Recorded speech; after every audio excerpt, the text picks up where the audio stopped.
आंतरराष्ट्रीय कथाकार व भविष्यवक्ता 1008 महामंडलेश्वर मुक्तानंदगिरी बापूजी महाराज यांच्यावर शेतकऱ्यांवर अमानुष मारहाण केल्याचे आरोप अलीकडेच समोर आले होते। मात्र या सर्व आरोपांना महाराजांनी ठामपणे फेटाळून लावत ही माहिती पूर्णपणे चुकीची व दिशाभूल करणारी असल्याचे स्पष्ट केले आहे। महाराजांनी सांगितले की कोणतीही शहानिशा न करता काही माध्यमांद्वारे व सोशल मीडियावर चुकीचा प्रचार करण्यात आला असून त्यामुळे त्यांच्या प्रतिमेला धक्का पोहोचवण्याचा प्रयत्न झाला आहे। एका छोट्याशा घटनेला अनावश्यकपणे मोठे व व्यापक स्वरूप देण्यात आले आहे। प्रत्यक्षात या प्रकरणात कोणतेही तथ्य नाही असे त्यांनी यावेळी स्पष्ट केले। आम्ही नेहमीच सामाजिक आणि जनकल्याणासाठी कार्यरत आहोत। शेतकरी वर्गाबद्दल आमच्या मनात सदैव आदर आहे। अशा प्रकारच्या अमानुष वर्तनाचा प्रश्नच उद्भवत नाही असेही त्यांनी ठामपणे नमूद केले। या प्रकरणात एकतर्फी माहिती प्रसारित करून जनतेची दिशाभूल करण्यात आल्याचे सांगत कोणत्याही घटनेबाबत निष्कर्ष काढण्यापूर्वी दोन्ही बाजूंची वस्तुस्थिती समजून घेणे गरजेचे असल्याचे त्यांनी अधोरेखित केले।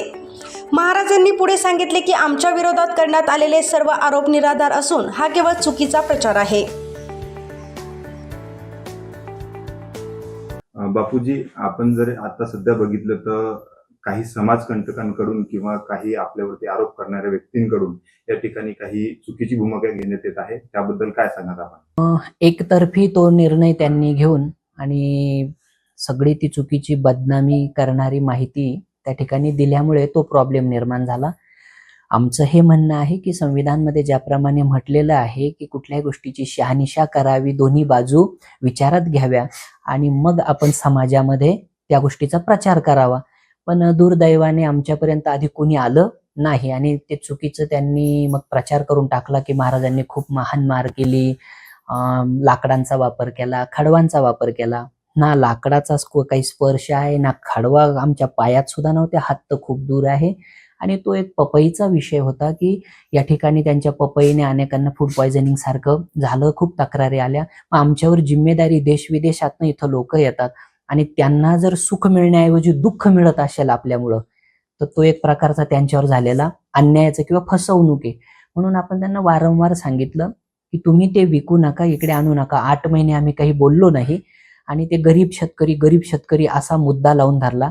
ऍक्च्युली सगळ्यात मोठा पॉइंट हा आहे, ते गरीब शेतकरी नाही आहे, ते स्वतः व्यापारी आहेत, त्यांचा मुलगा व्यापारी आहे, त्यांची मोठी आडत आहे, मोठं शेड आहे, खूप मोठा त्यांचा व्यवसाय आहे आणि ते गावचे उपसरपंच राहिलेले आहेत। आता पत्नी सरपंचासाठी उभी करणार आहेत आणि ते जिल्हा परिषद आणि तुमचं काय म्हणता पंचायत समिती ते सुद्धा सगळं लढलेले आहेत।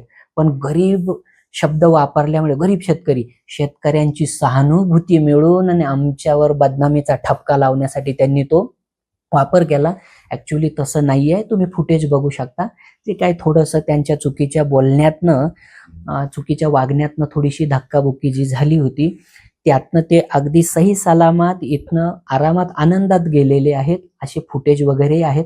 पण छोट्याशा घटनेला खूप मोठं व्यापक स्वरूप त्यांनी दिलं आणि त्यांचा एक भाचा आहेत बापू गवळी, ज्याने हा संपूर्ण खेळ रंगवला। त्याचे काही मित्र पत्रकार आहेत आणि त्याने हे सगळं खोटं सांगून एवढं रंगवलं की संपूर्ण महाराष्ट्राने बदनामी केली। पण त्यात सत्यता नाही, आम्ही स्पष्ट केलं, असं काही झालेलं नाहीये जसं ते सांगताय।